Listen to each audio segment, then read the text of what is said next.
안녕하세요. 최만식 작가의 단편소설 병이 나았거든 낭독해 드릴게요. 이 소설은 얼마 전에 소개해 드린 최만식 작가의 동화라는 작품이 있었는데 그 작품의 속편입니다. 그러니까 전 이야기가 궁금하신 분들은 그 작품을 검색해서 찾아보시면 되겠습니다. 최만식 작가의 동화. 물론 저희 채널에 올라가 있죠. 작가에 대한 자세한 소개는 본 동영상 설명란을 참고하시기 바랍니다. 최만식 작가의 단편소설 병이 나았거든. 지금부터 만나보시죠. 성하지 못한 몸이라 업순이는 가을 새벽의 쌀쌀한 바깥 바람기가 소스라치게 싫어서 연애 어깨와 몸을 움츠린다. 콜록콜록 기침이 나온다. 가방이 하찮은 것 같더니 들고 걷기에 무척 힘이 붙였다. 훤하니 빈 공장 마당엔 이편짝 창고 앞으로 간밤에 짐을 냈는지 펐는지 미처 쓸지 않은 채 뽀얗게 된 서리가 앉은 새끼 토막이 낭자히 널려 있다. 그 차가운 서리빨이 가뜩이나 보기만 해도 소름이 끼치는 듯 업순이는 얼른 외면을 한다. 외면하는 눈 바로는 저기만치 나란히 선 쌍굴뚝에서 시꺼먼 연기가 뭉클뭉클 소담스럽게 솟아올라 불현듯 푸근한 공장 안이 생각난다. 시방 공장을 그만두고 집으로 돌아가는 업순이는 한량없이 언짢은 마음이다. 병이 나서 얼마 동안 공장의 전속 의사한테 약도 먹고 하며 치료를 받았지만 좀처럼 차도가 없었다. 몸은 아프고 몸이 아프니 집 생각은 어느 때보다도 더 간절하고 이래저래 집으로나 가보는 것밖에 없었다. 흔히 있는 일이다. 데려다 주느라고 같이 가는 공장 인사계의 장 선생님은 황새처럼 긴 다리로 성큼성큼 앞장을 서서 정문을 향해 걸어 나가고 있다. 기운은 허한데 업순이는 만만치 않은 짐까지 한 손에 들고 그 뒤를 따르자니 자꾸만 아랫도리가 휘뚝거리고 발길이 제대로 떼어지질 않았다. 팔은 사문 드러나고 누가 불끈 좀 들어다 주었으면 절을 10번이라도 할 것 같았다. 이렇게 하고 30분이나 걷는 정거장까지 나갈 일이 그만 기가 질려 못하겠었다. 그나 그뿐인가? 차에서 내려서 집에까지 가는 십리길은 어떻게 하고? 이럴 줄 알았으면 진작 어제쯤 아버지더러 이리로 좀 와주시라고 전보라도 칠 것을. 찻싹시야 돈은 얼마간 들더라도 차라리 그랬더라면 퍽 좋았을 것을. 어머니나 아버지는 언문도 모르시지만은 그렇기로 동네에서 전보 한 장 보아줄 사람이 없진 않을 텐데. 이런 후회도 하면서 넓은 마당을 다 지나 막 철문을 나서다가 문득 그제서야 주춤하고 고개를 돌이키며 휘 한 바퀴 공장 우란을 둘러본다. 마침 오호동의 2층에서 동무들이 서너시나 한데 엉켜서 열린 유리창으로 내다보고 있다가 일시에 손수건이랑 손을 흔들어 준다. 그렇게 하고들 기다리고 있었음이리라. 그리고 그들은 저마다 업수나 잘 가거라, 잘 가 업수나, 얼른 나아가지고 또 오너라. 이렇게 소리소리 외치며 당부를 했을 것이건만 작업 중이라서 반장이 알아듣고 쫓아와서 지청구를 할까봐 소리는 지르지 못하고 안타깝게 손수건이랑 손만 흔들어 쌓던 것이다. 업순이는 와락 모간에까지 잘들 있거라, 을예야 잘 있어, 응? 하고 외쳐지는 것을 역시 동무들을 위해 조심이 되어 꿀꺽 소리를 삼키고 손만 마주 흔들면서 수없이 고개를 끄덕인다. 그러면서 눈에는 어느덧 눈물이 가득 고였다. 드디어 집으로 돌아가기로 작정이 된 닷새 전 그날부터 줄곧 그리고 어젯밤에도 마지막 아까 식당에서도 동무들과 그런 이야기를 하며 작별의 말을 나눌 적마다 번번이 나오려고 하는 것을 참고 하던 눈물이었다. 외롭고 고달픈 때나 더러는 재밌고 즐거운 때나 항상 같이들 어우러져서 함께 일하고 함께 놀며 함께 자고 함께 먹으며 하던 그 여러 동무들과 후루리 헤어지게 되고 보니까 그야 응당 섭섭한 노릇이었다. 일변 이런해 저런해 해도 그새 벌써 1년 넘겨 이태 가까이 이곳 공장에서 하루같이 일을 하며 몸을 담그고 지내는 동안 가지가지 괴롭고 야속한 말이야 이루 없는 것이지만은 그런 반면에 잔정도 들 만큼 한 터이니 연한 마음이겠다 일조에 떠나가기가 작기 또한 섭섭할 노릇이었다. 허나 지금 없순이는 그와 같은 단순한 인정 말고도 오늘날 이곳을 그만두고 돌아가는 마당을 임하여 따로 이 마음 잠옷 답답할 곡절이 없지가 못했다. 가난스러운 포부였으나마 깜냥엔 크고 즐거운 희망이 있었다. 그것이 세월은 절반도 더 보내고도 뜻한 바는 10분의 1도 채 이루지 못했다. 부질없이 병만 얻어가지고 그리하여 헛되이 이렇게 중도의 작파를 하고서 물러나고 말았다. 차마 애달프고 원통한 일이었다. 남이 누가 회살이라도 놓은 짓인 듯 그러나 어따 대고 호소할 것도 없는 막막함이었다. 안타깝고 서러운 나머지 눈물밖에는 날 것이 없었다. 물론 주소로 그리워하며 가고 싶던 어머니 아버지한테요. 그래 즐겨 돌아가는 노릇이니 기쁨이 한편으로 솟지 않는 것은 아니었다. 더욱이 병이 아주 기울어서 몸져 눕기 전에 한동안 그 죽기보다도 일이 하기 싫던 일, 그리하여 진절머리가 나는 이곳 공장을 그만두고 마침내 편안하고 걱정 없는 우리 집으로 가는 날을 당했으니 무어라 말할 수 없이 개운스럽고 마음이 되지 않는 것은 아니었다. 하지만 그건 그거고 이건 또 이것이었다. 하기 싫던 일과 심신의 지극한 고달픔에서 해방되어 자유롭게 우리 집과 어머니 아버지의 알뜰한 품으로 달려가기가 비록 기쁘고 후련하여 좋다 할지라도 동무들이며 직장과 서로 들었던 정은 역시 정이었다. 하물며 뜻하지 않은 병으로 말미암아 희망을 꺾이고서 속절없이 이렇게 추렷한 모양으로 그곳을 물러가야 한다는 것은 아무리 해도 지워질 수 없는 한이요 미련이었다. 어떤 무엇으로도 수월히 메꿀 수 없는 공허였다. 흡사 시련과도 같았다. 업순이는 눈물을 건사하지 못해 강ing하여 고개를 돌리며 한 걸음 공장문을 나서는데 이윽고 아침 해가 뜨는 것이 보였다. 질펀이 퍼져나간 먼 벌판 저 끝으로 아슬한 산봉우리에서 광채 없는 햇조각이 비죽이 비어지고 있었다. 해가 솟는 것을 보고 업순이는 문득 그날 아침 때가 생각이 났다. 작년 여름 이곳으로 떠나오던 그날 아침, 그때도 막 저렇게 해가 뜨고 있었다. 그러나 그때는 퍽도 건강하고 명랑한 아침이었다. 싱싱한 여름의 아침에였었다. 저렇게 황량한 가을 아침에 빛 없이 쓸쓸한 해는 아니었다. 하물며 해를 대하는 업순이는 마음이나 몸이나 그때와는 시방이 볼성 아니로 시들었다. 그날 아침 휘엇이 먼동이 트면서 엷은 안개가 땅 위에 내려앉아 조용히 흩어지기 시작하는 새벽이었다. 나뭇잎마다 번지르하게 이슬이 묻고 풀 끝에는 이슬방울이 영롱하게 맺히고 마당도 이슬에 젖어 촉촉했다.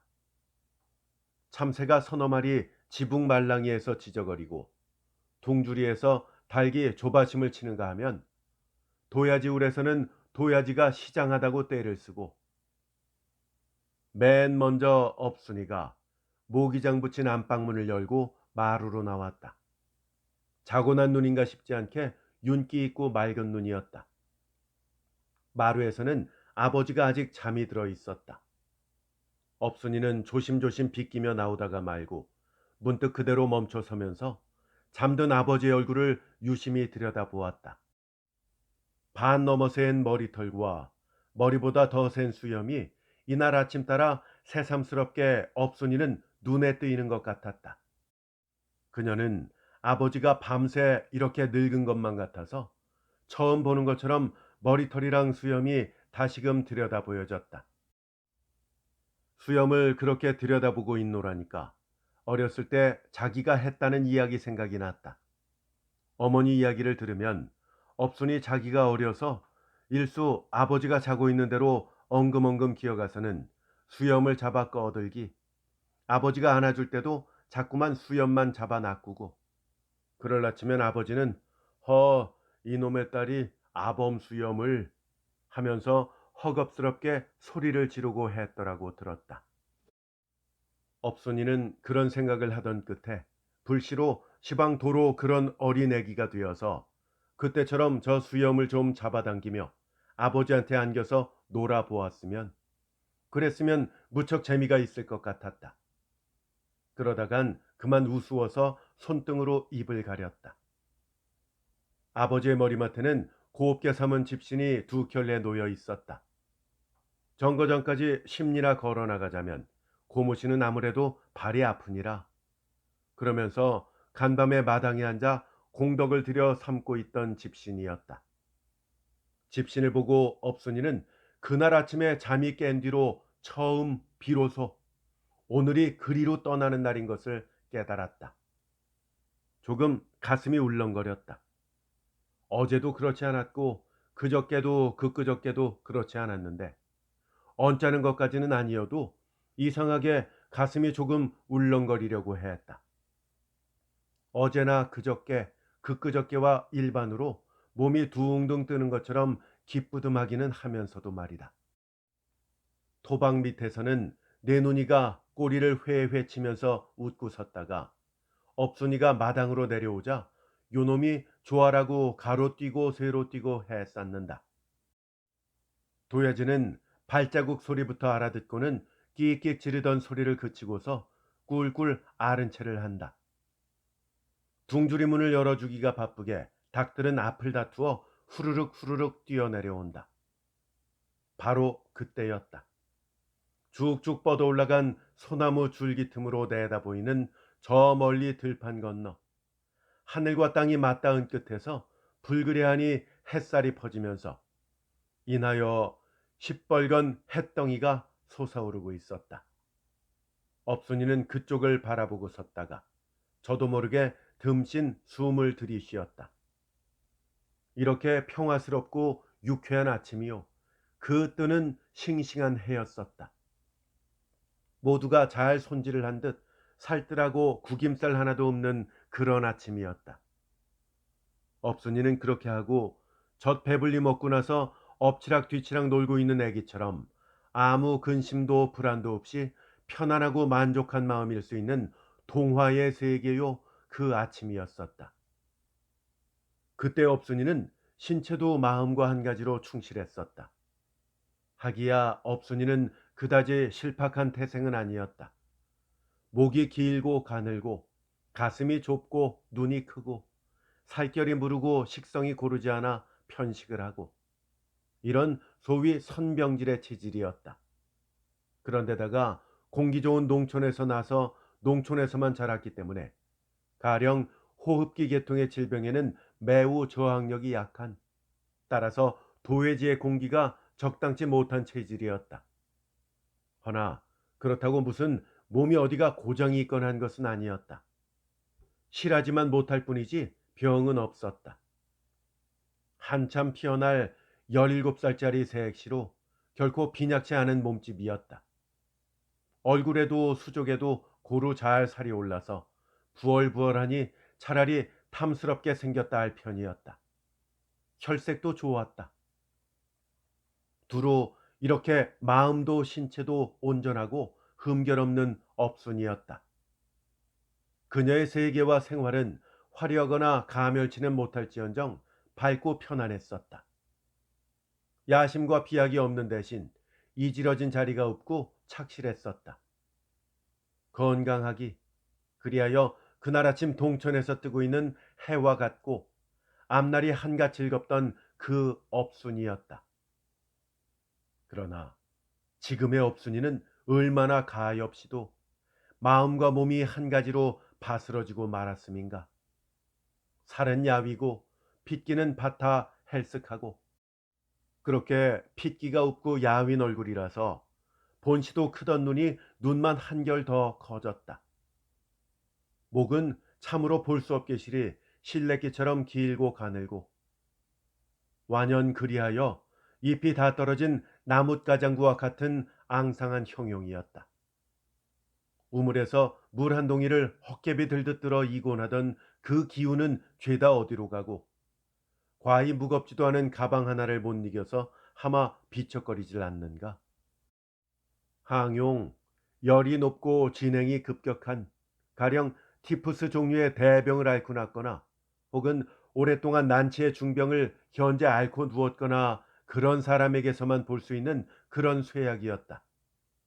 그러나 업순이는 적어도 자기 스스로 생각에는 그런 대병이나 중병을 앓는 일이 없었다.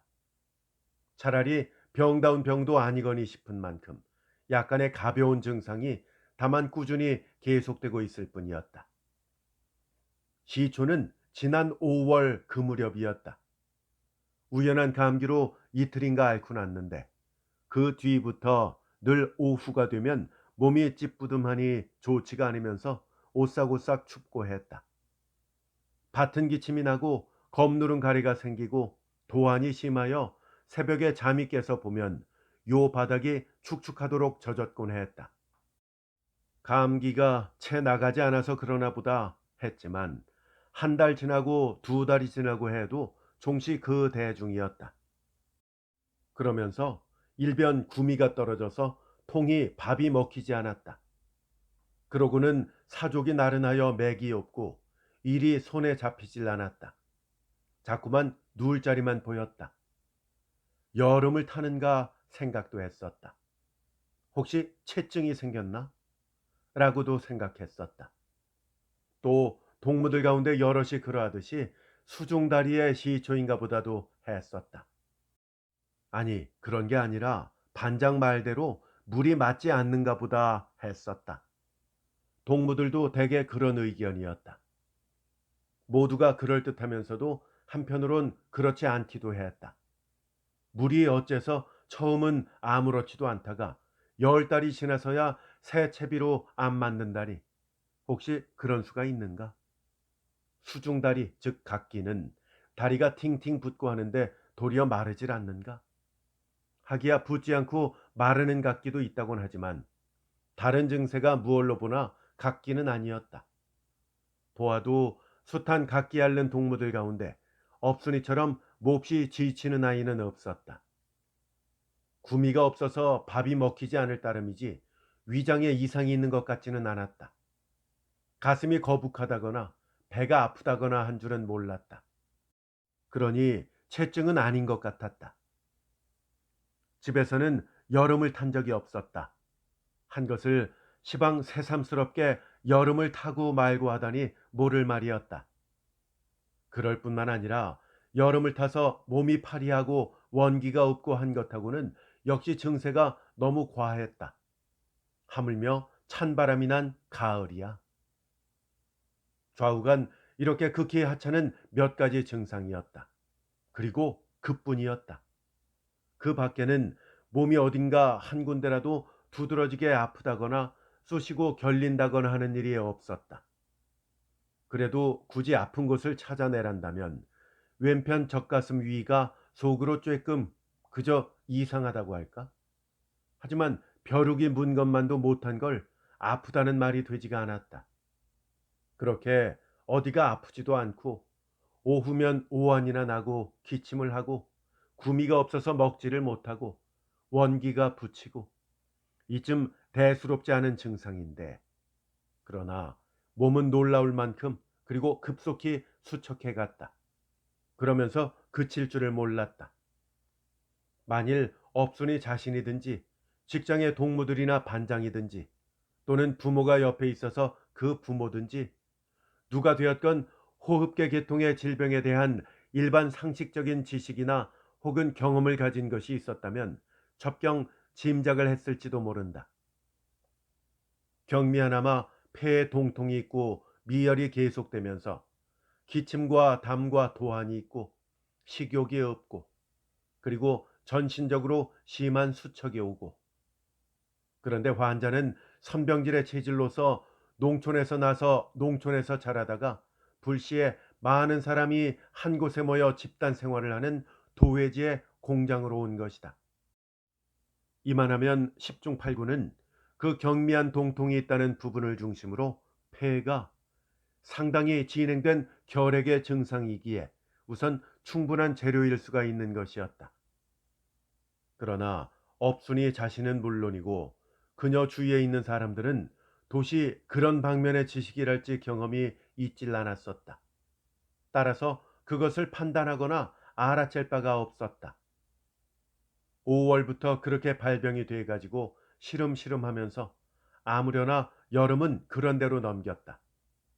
하지만 9월로 접어들면서는 자주 자리에 누웠다. 그러면서도 하루고 이틀이고 누웠다간 또 일어나서 일을 했다. 그만 못 견디겠는 것을 억지로 일어나서 억지로 일을 했다. 돈 400원을 어서 그 돈 400원을 모아야 하겠어서. 처음 겸 마지막으로 딸 하나를 낳았더니 생긴 게 또 북슬북슬하대서 삼신님이 업을 점지해 주셨다고 그래 업순이라고 이름을 지었었다. 업순이는 자라서 나이 17이었다. 그러니 옛날 세상 같으면 벌써 시집을 갔을 테고 웬만하면 그새 첫 아이라도 낳았을 테지만 아직 귀역머리를 딴 처녀였다. 그렇다고 어머니 아버지가 무슨 투철한 개화를 한 것도 아니요. 갈데없는 무식꾼이고 가난한 농투성이기는 하지만 일찌감치 남의 집 민며느리라도 주자니 무남 동료 외딸인 걸 그럴 법이 없기도 하려니와 더욱이 남의 집 민며느리라는 팔자가 빤히 들여다 보이는 것인데 차마 눈 멀뚱멀뚱 뜨고서 그 고생길로 몰아넣다니 그건 생각도 못할 노릇이었다. 그러니 그러고 저러고 할 게 아니라 애미애비는 계명을 못했을 망정 시체 속으로 어디 너나 그 계명을 좀 해보라고 귀염삼아 집안 사세에 붙이는 것도 상관않고 읍내 보통학교에 들여보내서 6해 동안 학교 공부를 시켰다. 허나 막상 그렇게 학교 공부를 시켜놓고 보아도 이렇다 할 무슨 수는 없고 촌 농투성이의 계집의 자식이었지 별것이 아니었다. 자, 그러고 보니 이제는 동네 떡거머리 총각이나마 대릴사위라도 정하잔즉 실없이 눈에 차지가 않고 그렇다고 자격자를 골라서 혼인을 하잔즉 짜장 지체도 없으려니와 가랑이가 찢어지게 가난한 터수에 도무지 가량 없는 소망이고 해서 일이 대단히 허무하고도 맹랑하게쯤 되었었다. 계명도 다 구격이 맞고서야 하는 법이야. 그렇다우 송충이가 솔잎을 먹어야지 갈잎을 먹으면 죽는다고 안 그러우? 가끔 두 내외가 마주 앉으면 어이가 없어서 막막히 되는 말이었다. 그러나 한갓 시속이 그렇고 남들도 말만한 계집애를 그냥 두어둔다고 흉하지 않는 것만 다행히 한동안 그대로 두고 보아오기는 왔었다. 그러는 계제에 전주 가명의 비단 짜는 공장에서 사람이 내려와서 구장을 앞세워 가지고 이 집 저 집 계집아이 있는 집을 적간하고 다니면서 직공을 뽑는 설레에 업순에도 얼른 응하고 나섰다. 업순이야 집에서도 덜어 명주도 날아보고 했겠다. 보냄직도 하고 그래 그렇게 가서 있으면 월급이라더냐 1급이라더냐 25원이니 30원이니 받고 한다니까. 한 이태만 모아도 자기 시집갈 미처는 존존할 터였다. 무서운 가뭄으로 큰 흉년이 든 바로 그 이듬해 여름이었다. 그러니 흉년 끝에 집에다가 잡아매두고 펀펀 굶기는 것보다 그런 데라도 보내서 제 목구멍 하나 얻어먹게 하는 것이 또한 어디인가 했었다. 이렇게 두루두루 하염직한 그리고 다행스런 거리여서 선뜻 그렇게 작정을 한 노릇이었다. 하기야 단 하나밖에 없는 자식을, 더구나 관연한 계집애를 낯선 타관으로 혼자 떠나보내기가 부질없기도 하고 섭섭하기도 하고 그렇지 않은 것은 아니었다. 그러나 그들은 짐짓 뭐 어떨라고, 한 1, 2년 잠깐인걸. 남들도 다 보내고 한다는데 뭘. 이렇게 스스로 마음을 다독거림으로써 안심을 삼고 과단을 내지 않지 못할 만큼 형편이 각다분한 데다가 일변 계제가 좋고 무던했었다. 업순이도 좋아했다. 비단을 입어보지 못하는 촌계집아이로 가령 입지는 못할 망정이라도 제 손으로 비단을 짠다는 것, 그것 한 가지만 해도 업순이한테는 우선 즐거운 일이 아닐 수 없었다. 깨끗하고 눈같이 정한 하얀 비단, 눈이 부신 진자주 비단, 시원스런 초록 비단, 첫번머리의 개나리꽃처럼 반가운 비단, 진달래꽃처럼 이쁜 비단. 아주 작정이 돼서 그 이야기를 어머니 아버지한테 듣고 나서부터 업순이는 날마다 그런 여러 가지 좋은 비단을 피륙으로 혹은 말라놓은 옷감으로 다루고 있는 꿈 아닌 꿈을 얼마나 즐기고 했던고. 이런 꿈도 즐거웠거니와 그러나 업순이는 현실적으로 산술이 대단히 착실했었다.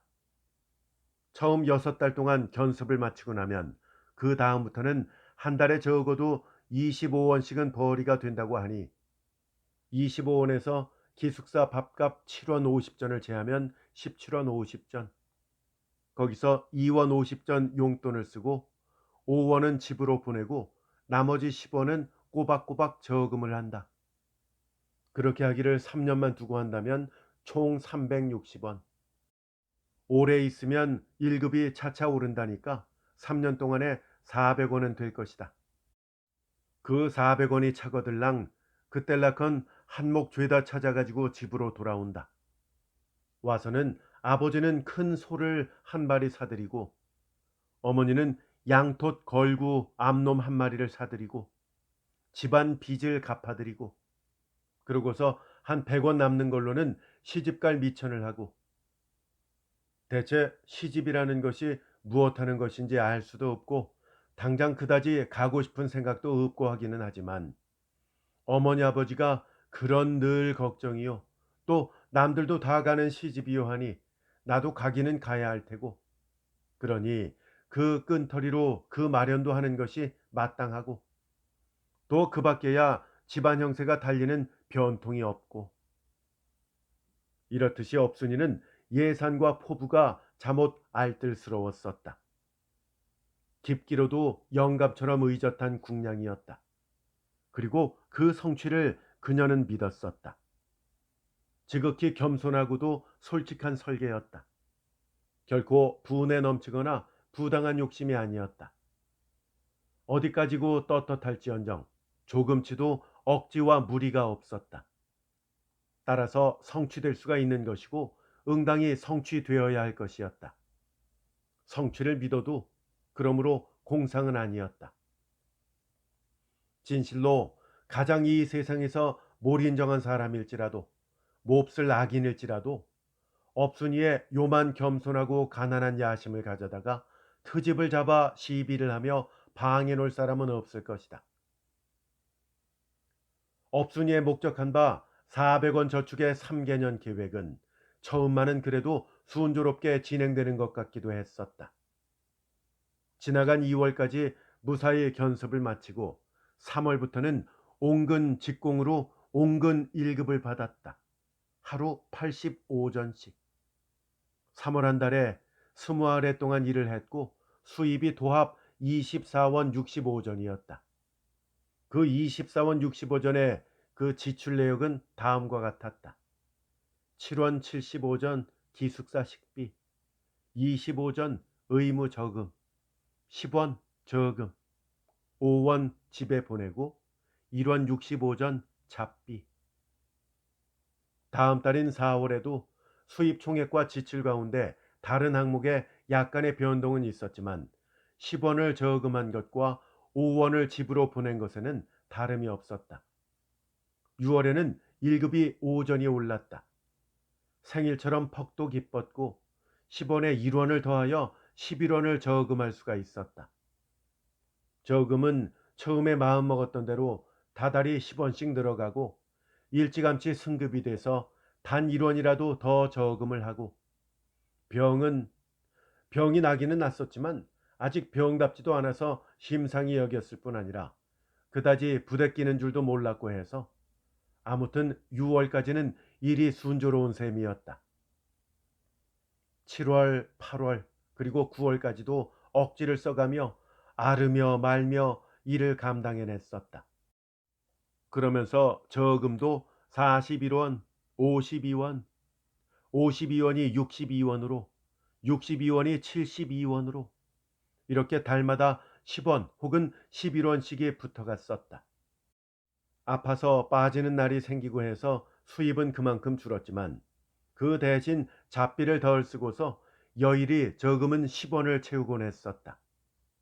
순전한 강단이었다. 몸에 대해서는 무서운 자살 행위였었다. 일을 해야지. 어서 밥비 400원을 채워야지. 아프다고 누워만 있으면 어떡하자고. 벌지는 못하고 기숙사 밥값만 축내면 어떡해. 일을 해서 벌이를 해야지. 이렇게 스스로를 채찍질하며 이를 악물고 직장에 나갔다. 죽기보다도 일이 하기가 싫었지만 그래도 매달려선 놓지 않았다. 방금 쓰러지려고 하는 것을 그래도 참고 견뎠다. 그런 때는 콩쥐 팥쥐 이야기가 생각이 나고 괜히 서름이 북받치기도 했었다. 강단과 억지도 그러나 한정이 있었다. 10월 후 보름부터는 아주 몸져 눕고 말았다. 그러면서 몸은 그제는 영영 아주 말을 들어주지 않았다. 내일은 좀 일어나 보려니, 그 다음날 또 내일은 부디 일어나려니, 또 그 다음날 내일은 기어코 일어나려니, 연방 이렇게 내일은 하는 동안에 10월 하반의 보름이 건듯 넘어갔다. 그러고는 계속하여 동짓달 선보름을 종시 꼼짝 못하고 병석에서 보내며 마침내 오늘에 이르렀던 것이다. 그새 이틀 걸러금씩 공장 전속의 병원에 나가 증세를 보이며 줄곧 약을 타다 먹고 하기는 했었다. 그러나 끝끝내 효험이 없었다. 한 달 잠깐이나 약을 먹고 치료를 해도 아무런 동정이 보이지 않는데야 다시 한번 생각할 문제였다. 언제까지든 여기서 이렇게 하고 누워 있을 것인가? 어떡하자고? 도저히 부질없는 노릇이었다. 이때 비로소 누르고 눌렀던 집 가고 싶은 생각이 기회를 타서 걷잡을 수 없이 솟구쳐 올랐다. 그러면서도 선뜻 집으로 가자 하는 결단은 나아지지 않았다. 가고도 싶고 가지 말고도 싶고 반반이었다. 드디어 닷새 전 마침 아버지한테서 편지도 오고 한 날이었다. 몸이 편치 않아서 며칠째 누워있다고만 간단히 기별을 했었는데 곧 뒤집어 성화 같은 걱정의 회답이 왔었다. 객지에서 병이라서 앓고 누웠다니 될 말이냐고, 즉시 집으로 돌아와서 조섭을 하라고. 이 편지 끝에는 소식이 없으면 더 기다리지 않고 데리러 가겠노라고 적혀 있었다. 업순이는 일부러 병원에 나와서 의사더러 집으로 가서 있어 보면 어떻겠느냐고 물어보았다. 의사는 얼른 고개를 끄덕거리면서 응, 그게 좋겠지 하는 대답이었다. 그러고는 조금 만에 다시 집으로 가서 있도록 하라고. 집에 가 있으면 쉽게 나을까요? 어... 의사는 모호히 침음을 하는 듯하다가 이내 선선히 낫고 말고 집이 촌이지? 네. 촌은 공기도 좋고 하니까는. 약을 먹어야 되지 않을까요? 뭐 약도 약이지만 좋은 음식을 먹고 그 고기 같은 것 말이야. 또 계란이랑 또 우유? 우유는 촌엔 없을 테니까. 그리고 저 간յու를 사다 두고서 매일 먹으라고. 간유. 간유요? 이 간유라고 양약국에서 파는 거 있어. 그거하고 약도 몇 가지 적어줄 테니까. 그리고 참 운동을 하지 말고 편안히 누워 있고. 어? 그럼 밤낮 누워 있어요? 어, 근데 집이 과히 어렵지는 않은가? 안 어려우면 무엇하러 이런 공장으로 오겠어요? 그러게. 병은 근데 무슨 병이래요? 그동안 누차 묻던 말이었다. 그럴 적마다 의사의 대답은 신신치가 못했었다. 그리고 이날도 역시 뭐 그저 몸이 약해서. 그럼 병은 없는 건가요? 어, 세상에 사람치고 병이 한 가지도 없는 사람이 있나? 환자를 임상하여 번연히 이런 싱거운 말로써 곤경을 얼버무릴 수밖에 없는 의사된 입장도 매우 동정스러운 것이 아닐 수 없었다. 업순이는 그리하여 종시 자기 병이 어떤 내력인지를 알지 못하고 말았다. 오히려 다행일는지도 모른다. 적어도 더한 불행은 아닐는지도 모른다. 업순이는 저금을 공장에서 해준 의무 저금까지 죄다 찾은 것이 73원하고 80전이었다. 동짓달치 보름 동안 밥값을 그 중에서 물어야 했다. 어머니와 아버지 그리고 제 몫으로 이것저것 해서 한 10원어치 옷감을 끊었다. 돈을 생각하면 차마 아까워서 못하겠어도 늘 마음에 있던 것이라 또 당장 요긴도해서 매어 때리고 그렇게 했다. 어머니를 위해서 6원 20전이나 하는 목도리를 샀다. 새까만 윤이 치르르한 우단으로 만든 겨울 목도리인데 그것이 초가을부터 매점에 내걸렸을 때 저걸 어머니를 하나 사다 드렸으면 얼마나 뜨뜻해서 좋을까? 퍽도 기뻐하실걸. 이렇게 생각 간절하던 그 목도리였다. 그 뒤로 혹시 매점에 나가면 을에 거기로 눈이 가며 같은 생각이 나던 그 목도리였다. 이왕이니 저도 하나 사서 둘렀으면 하고 몇 번을 망설이다간 그만두었다. 그보다는 어머니 모가치를 사고 나니 아버지가 섭섭했다. 샤스를 그래서 5원 40전짜리로 웃돌이 하나를 샀다. 그러고는 도망하듯 얼른 매점을 나와 버렸다. 어쩌면 그렇게도 사고 싶은 것이 많은지 새빨간 털 샤스도 사고 싶었다. 동무 아이들은 거지반 사서 벌써 입고 다니는 위아랫 내기가 한 대 달린 새빨간 털 샤스였다. 값은 자그마치 9원 80전. 크림도 한 병 사고 싶었다. 크림은 못 사더라도 비누라도 두어 개 사가지고 갔으면 싶었다. 크림이나 비누 같은 것은 쓰잘데없는 호삭감이라지만 목 긴 양말이라도 새걸 한 켤레 사 신고 갔으면 싶었다. 양말은 그러나 이제 집으로 가면 버선을 신을 텐데 새걸 사면 무얼 할까? 그러면서 이쁘장스러운 거울이 그건 하나 샀으면 꼭 좋겠었다. 빗도 한 개 사고 싶었다. 파란 알을 박은 반지도 사고 싶었다. 머리에 꽂는 핀도 사고 싶었다. 모두 다 사고픈 대로 사자면 수중에 있는 돈을 죄다 쓰고도 모자랄 것 같았다. 무서웠다. 얼른 그래서 도망하듯 나와 버리고 만 것이다. 그러나 꼭 한 가지 정말 잊지 못하겠는 것은 그 가방이었다. 진짜 가죽은 아니라도 가죽처럼 생기고 빛깔이 파르스름하니 이쁜 가방이었다. 크지도 작지도 않고 중길로 마침 알맞은. 동무 아이들은 첫 달 월급을 받기가 무섭게 너도 나도 저마다 그 가방을 하나씩들 사서 가졌다. 사서 두어두고는 손그릇으로 쓰고 했다. 업순이는 그것이 하도 내켜 못했다. 집에다 가져다 놓았으면 더욱 재밌고 보배로울 것 같았다. 무어 의거리나 자개장을 놓고 쓰는 것처럼 좋고 자랑스러울 것 같았다. 월급을 탈 때마다 곧 매점으로 가서 사고 싶었다.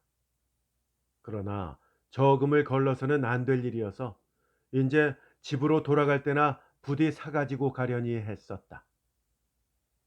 그렇지 않아도 푸달진 돈이 스실사실 졸아드는 것이 가슴이 아파서 단념을 하고 매점으로부터 얼른 나와버리기는 했지만 눈에 자꾸만 밟히고 차마 걸음이 걸어지질 않았다. 주춤거리다가 매점으로 되들어갔다. 지금 사지 못하면 앞으로야 돈을 가지고 쓸 일도 대처해 놓을 일도 없다는 것. 그러니 눈 질끈 감고 사자. 이런 강단이었다. 그러나 막상 물건 앞에 서서는 만져보고 또 만져보고 할 뿐 와락 치켜들지를 못했다. 매점 사람이 그 눈치를 채고는 빈들빈들 웃으면서 하나 사지 그래 하고 충동이를 놓는 것이었다. 값이 하도 비싸서요. 비싸긴 뭐가 비싸? 그게 수도쿠가 돼서 그렇지. 새로 시일에 하자면 10원도 넘겨 먹어요. 물건도 그만 못하고. 뭐 못하나 마나 인젠 물건이 없는걸. 주문한 지가 2달이 돼도 오질 않아. 아마 만들지를 않나 봐. 물건이 없단 소리는 정령코 업순이에게 위협이 되었다. 마침내 9원 20전에 큰 돈을 던져서 그 굉장한 가방을 사고 말았다. 주먹이 뭉덩 들어갔지만 기쁨도 어지간했다. 그 가방에다가 아버지의 웃돌이 샤스 한 벌과 어머니의 목도리 하나와 한 10원어치 옷감과 그리고 그새 입던 헌옷가지를 넣어가지고 업순이는 시방 집으로 돌아가는 참이었다. 돈은 그럭저럭한 것이 30원도 더 썼다. 남은 돈 10원짜리 넉 장을 싸고 싸서 속치마끈에 단단히 옹첨했다. 따로의 잔돈이 2, 30전 남았을 뿐이었다. 그러나 10원 한 장을 다시 헐어야 했다.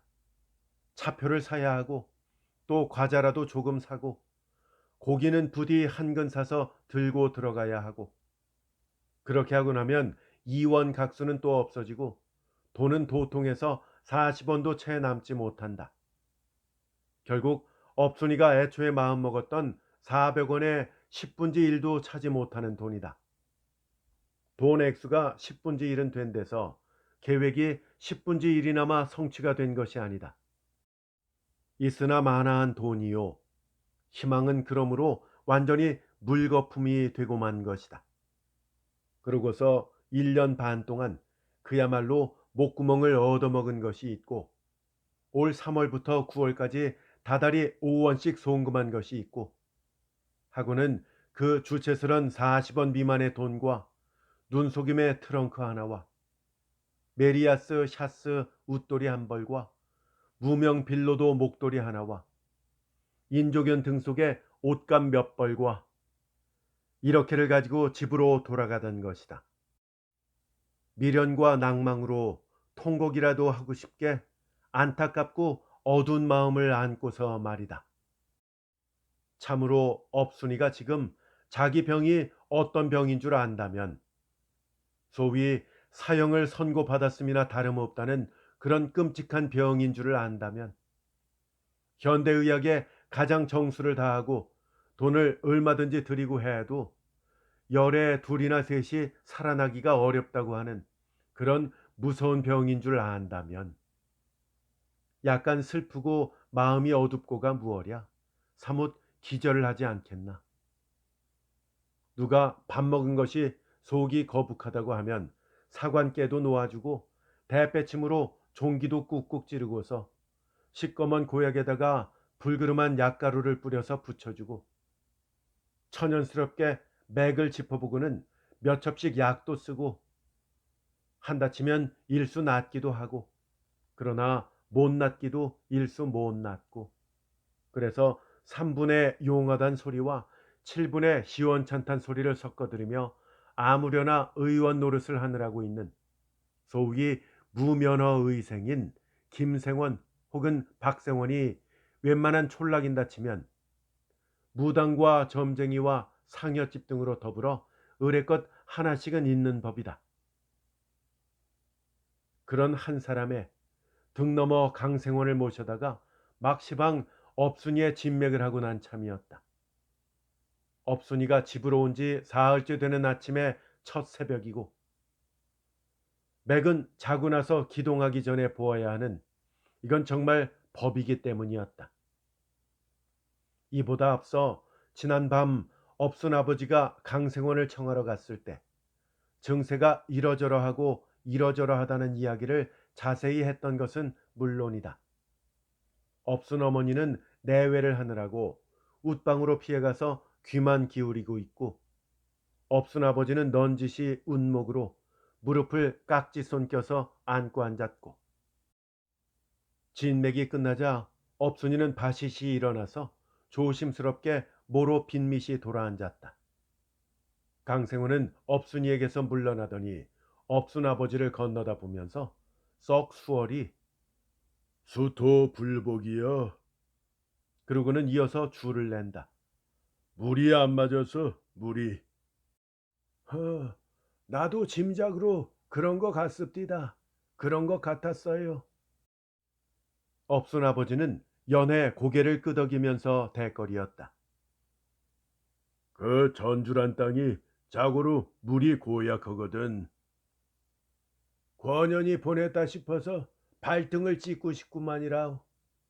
걔 그런디 저녁 되면 오한이 나고 기침을 하고 그것도 그 빌미 거라우. 그건 강기가 쇠인 것이 그대로 굳어서 그렇지. 그러면서 강생원은 업순이를 돌려다보고 묻는다. 너 감기 앓은 뒤로 그립담서? 네. 거 봐. 감기를 깨딱 실습하면 그러기 쉬운 법이여. 그럼 담도 승했는가 보지요? 이 외약 쪽 가슴께가 좀 절리다고 하는 것이. 담도 승하고 말고. 식은땀 하고요. 그야 원기가 허탈하니께 그럴 밖에 더 있다고.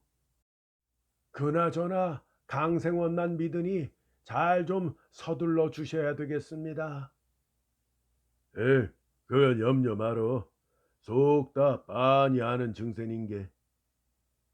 질질 오래 끌지는 않겠어라오.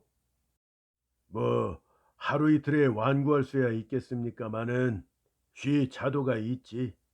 우선 감기 센 걸 풀어주면서 한편으로 수토 불복 다스릴 약이나 한 서너제 위안하고 쓰면 말씀만 들어도 훨씬 마음이 놓이는구만요. 솥단지를 팔아서라도 해보는 데까진 해볼 테니까 그럼 강생원도 부디 좀. 뭐 내야 범연할 이치가 있다고.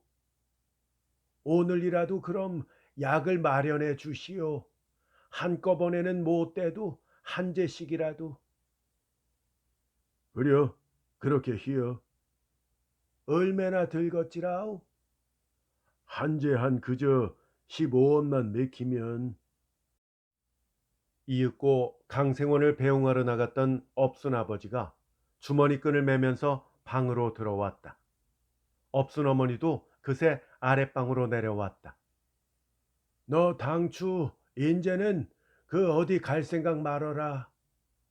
업순 아버지는 자화를 못 사겨 약간 역정스럽게 딸더러 준절이 이른다. 그 말에 업순 어머니는 딸을 대신하여 싸고 돌듯이 그렇지 않아도 다시는 안 간다오.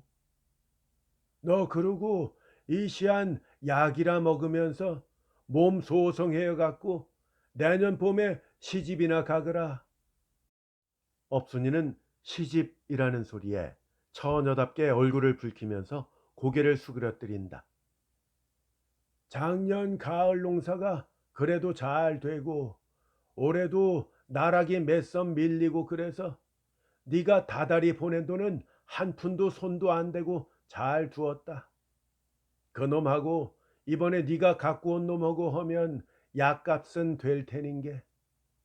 그러고 따로 도야지 한 마리 먹이는 것하고 나락 석삼 밀린 것하고 통하면 100원 요량은 되는 게 100원 가지면 그렁저렁 혼인은 치룰 테지.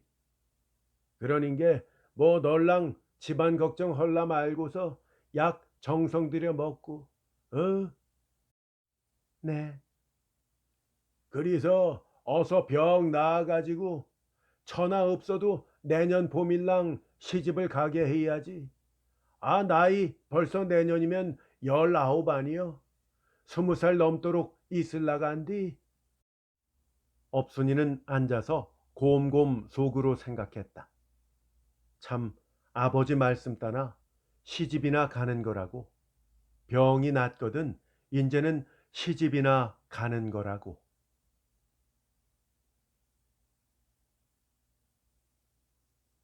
최만식 작가의 단편소설 병이 낫거든이었습니다.